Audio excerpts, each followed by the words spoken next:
स्वागत है आपका एक अनदर शॉर्ट्स के अंदर। तो आज की वीडियो में बात करने वाले एक क्वेश्चन आपके सामने गिवन है। उसमें पूछा गया है कि expenditure of an old age pension is an example of dash expenditure, कि ओल्ड एज पेंशन कौन से एक्सपेंडिचर का एग्जांपल है। उससे पहले हमें ये पता भी तो होना चाहिए कि एक्सपेंडिचर कितने टाइप के होते हैं। तो बेसिकली एक्सपेंडिचर हमारे पास जो होते हैं ना, वो दो टाइप के होते हैं। पहला आता है रिवेन्यू एक्सपेंडिचर, दूसरा आता है कैपिटल एक्सपेंडिचर।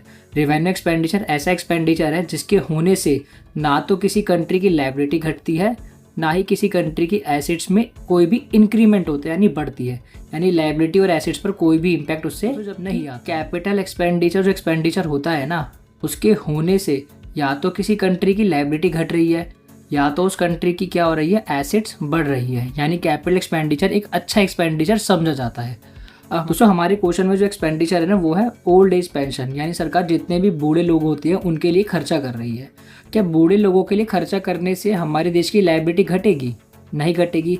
क्या इससे हमारी देश की एसेट्स बढ़ेगी? नहीं बढ़ेगी। यानी इससे लायबिलिटी और एसेट्स पे कोई भी इम्पैक्ट हमारा नहीं आने वाला है। तो ए ऑप्शन यानी कैपिटल एक्सपेंडिचर नहीं हो सकता है, ना ही सी डेट क्रिएटिंग एक्सपेंडिचर है, ना ही डी एसेट्स क्रिएशन वाला एक्सपेंडिचर है। तो सही आंसर है इसका बी रिवेन्यू एक्सपेंडिचर, क्योंकि ये वो खर्चा है जिसके होने से ना तो लायबिलिटी घटेगी और ना ही किसी कंट्री के एसेट्स में कोई भी इंक्रीज यानी इंक्रीमेंट होगा। आई होप आपको ये वीडियो अच्छी लगी होगी।